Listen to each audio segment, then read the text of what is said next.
అందరికీ నమస్కారం. నా పేరు లగుడు దేవి. శ్రీకాకుళం జిల్లా ఎచ్చెర్ల మండలం ఎచ్చెర్ల క్లస్టర్లో సిఆర్పిగా పనిచేస్తున్నాను. ప్రస్తుతం మన జిల్లా, మన రాష్ట్రం, మన దేశంలోనే కాకుండా అన్ని దేశాలలో విస్తరిస్తున్నటువంటి సుభాష్ పాలేకర్ గారి పెట్టుబడి లేని ప్రకృతి వ్యవసాయం నింగి నుంచి రాలిన వాన చినుకు పరుగులెత్తడానికి ఎలా ఉరకలేస్తుందో మన ప్రకృతి వ్యవసాయం కూడా అలా పరుగులెడుతుందనే సంగతి అందరికీ తెలిసిందే. అయితే మన ఎచ్చెర్ల మండలం ఎచ్చెర్ల క్లస్టర్ కుసాల్పురం గ్రామంలో ఐసీఆర్పీగా పనిచేస్తున్న పూర్ణ మన పెట్టుబడి లేని ప్రకృతి వ్యవసాయంలో ఎలా విజయం సాధించిందో చూద్దాం.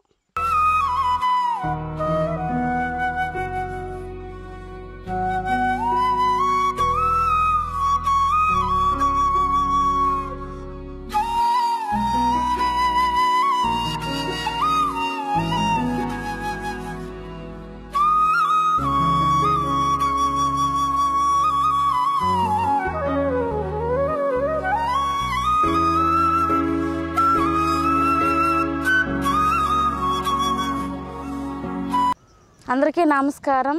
నా పేరు మెరక పూర్ణ. నేను డిగ్రీ వరకు చదువుకున్నాను. 2 సంవత్సరాల క్రితం వరకు కూడా నేను వ్యవసాయ కూలీగా పనిచేసేదాన్ని. ఆ తరుణంలో మా గ్రామంలో వ్యవసాయ శాఖ వారు ప్రకృతి వ్యవసాయం కోసం జరిపిన చర్చలు, కార్యక్రమాలకు ఆకర్షితురాలనై అటు వ్యవసాయ శాఖ వారితోనూ ఇటు రైతులతో కలిసి విషయం తెలుసుకొని ఈ ప్రకృతి వ్యవసాయ పద్ధతుల్లో నేనెందుకు వ్యవసాయం చేయకూడదని నాకు మంచి సంకల్పం కలిగింది. నా ఆలోచనని మా ఊరు పెద్ద రైతు దగ్గర నేను వ్యక్తపరచగా ఆయన నాకు 50 సెంట్ల భూమిని సాగు చేసుకోవటం కోసం అనుమతించారు. ఆ ప్రయత్నంలో భాగమే ఇది నాకు 3వ పంట. ఈ మొదటి 2 పంటలు పండించిన తరువాత నాకు ఐసీఆర్పీగా ఎంపిక చేశారు. మొదట 2 పంటలు ఎప్పటిలానే క్యారెట్, బీట్రూటు, కొత్తిమీర వేసుకొని పంటలు పండించాను. దిగుబడిని పొందాను, ఆదాయాన్ని అనుభవించాను.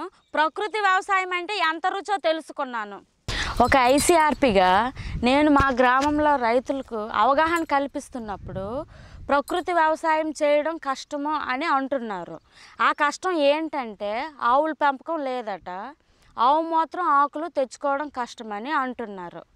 ప్రస్తుత ప్రజానీకం క్షణకాలంలో దొరికే సంతోషాన్ని ఆస్వాదిస్తున్నారు, కానీ శాశ్వతంగా దొరికే సంతోషాన్ని విడనాడుతున్నారు. కానీ నేను మాత్రం ప్రకృతి వ్యవసాయం ప్రతి రైతుకి శాశ్వత సంతోషాన్ని ఇస్తుందని నిర్భయంగా చెప్పగలను. ఈ పంటలు పండించడానికి నేను దుక్కులు దున్నుకొని చివరి దుక్కులో ఘనజీవామృతం వేసుకున్నాను. ఆ తరువాత బీజరక్షతో విత్తన శుద్ధి చేసుకొని విత్తనాన్ని విత్తుకున్నాను. ఘనజీవామృతానికి 100 రూపాయలు ఖర్చు అయ్యింది. బీజరక్షకి పసుపు, ఆవు మూత్రం, బూడిద.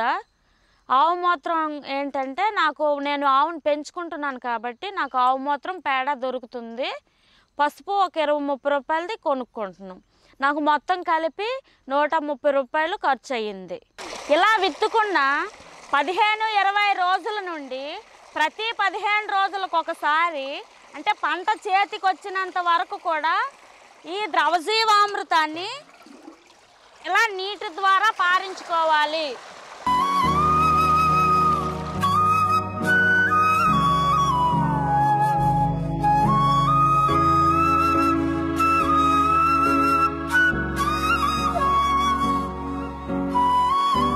ఈ 3 నెలల పంట కాలంలో 15 రోజులకు ఒకసారి ద్రవజీవామృతాన్ని విడిచిపెడతాం. అలా 6 సార్లు విడిచిపెట్టుకోవాలి. అలా ఒక్కసారి విడిచిపెట్టిన దానికి 100 రూపాయలు ఖర్చు అవుతుంది. మనం 6 సార్లు విడిచిపెట్టుకున్నట్లయితే 600 రూపాయలు ఖర్చు అవుతుంది. మరి మనం వేసుకున్న పంట ఏపుగా పెరగటానికి, నాణ్యమైన దిగుబడి రావటానికి మనం వేసుకున్న ద్రవజీవామృతం సరిపోతుంది. మరి పంటకు ప్రకృతి వ్యవసాయ పద్ధతుల్లో పంటలకు చీడపీడలు రావు. కాకపోతే ముందు జాగ్రత్త చర్యగా నేమాస్త్రం మనం తయారు చేసుకొని పిచికారీ చేసుకోవాలి. దానికి అయ్యేది ఆవు పేడ, ఆవు మూత్రం, సహజంగా మనకు లభించే వేపాకులు, మంచినీరు మనం కలిపి తయారు చేసుకోవాలి. అలా తయారు చేసుకున్న నేమాస్త్రాన్ని మన పొలంలో పిచికారీ చేయటానికి 400 రూపాయలు మాత్రమే ఖర్చు అవుతుంది.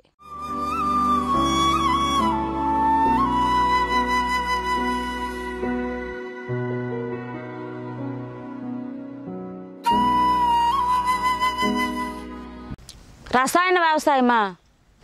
నేను ప్రకృతి వ్యవసాయంలో అప్పుడప్పుడే నోరు తెరుచుకునే అంకురంలా భూమి పొరలను తెంచుకొని పైకి వస్తున్నటువంటి దాన్ని ఎప్పుడో వ్యవసాయ కూలీ చేసినప్పుడు విన్నాను అంతే.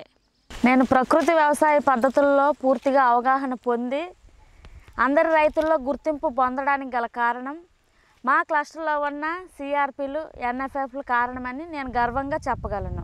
కాలుష్య కాషారంగా మారిన ఈ ప్రకృతిని ప్రకృతి వ్యవసాయం చేయడం వల్ల సారవంతం చేయగలిగాను. మరి నా ఆర్థిక పరిస్థితి అంటే మొదట నా స్థితి వ్యవసాయ కూలి, కానీ ఇప్పుడు మాత్రం నేను గుర్తింపు పొందిన రైతుని. కష్టే ఫలి అనే సూత్రాన్ని మనం నమ్ముకున్నప్పుడు ఎటువంటి ఒడిదుడుకులనైనా మనం అధిగమించవచ్చు. నేను ఇంత బాగా వ్యవసాయం చేయడానికి గల కారణం నా అత్తమామలు, నా జీవిత భాగస్వామి. ఈ వ్యవసాయానికి అయ్యే ఖర్చు, నాకొచ్చే ఆదాయాన్ని మీతో కొద్దిసేపు ముచ్చటించుకుంటాను. నేను చేస్తున్న 50 సెంట్ల భూమిలో 20 సెంట్లు క్యారెట్, 20 సెంట్లు బీట్రూట్, 10 సెంట్లు కొత్తిమీరను పండిస్తున్నాను. ఈ క్యారెట్ విత్తనాలకై 600 రూపాయలు వెచ్చించాను. అలాగే బీట్రూట్ విత్తనాలకై 550 రూపాయలు ఖర్చు చేశాను. అయితే ఈ క్యారెట్, ఈ బీట్రూట్ ఒక పంట వచ్చే సమయంలో ఈ కొత్తిమీర 3 పంటలు పండుతుంది. ఈ 10 సెంట్లలో 3 పంటలకు గాను 9 కేజీల విత్తనాలు వేసుకున్నాను. ఈ విత్తనాలకు 1 కేజీకి 320 చొప్పున 9 కేజీల విత్తనాలకు 2840 రూపాయలు ఖర్చు పెట్టాను. పొలంలో బెడ్స్ తయారు చేసేందుకు 2 కూలీలకు 800 రూపాయలు వెచ్చించాను.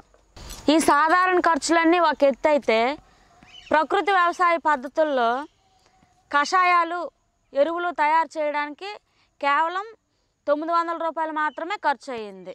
మరి ఇక్కడ పండిన పంటను బజారుకు చేర్చడానికి 400 రూపాయలు ఖర్చు అవుతుంది.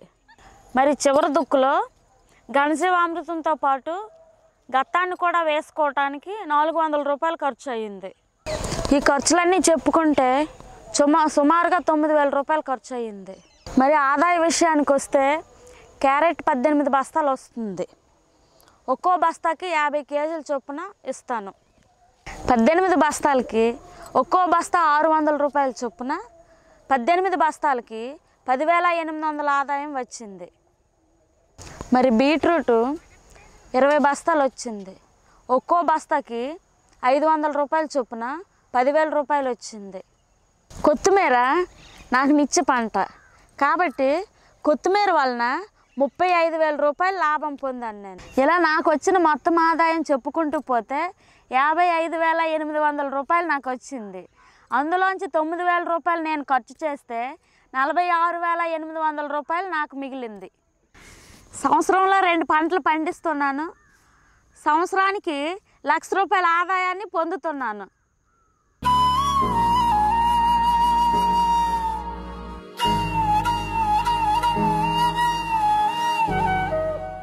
రైతులందరికీ నా విన్నపం, ప్రకృతి వ్యవసాయాన్ని నమ్మండి, చేయండి, చేయించండి, చేస్తూనే ఉండండి.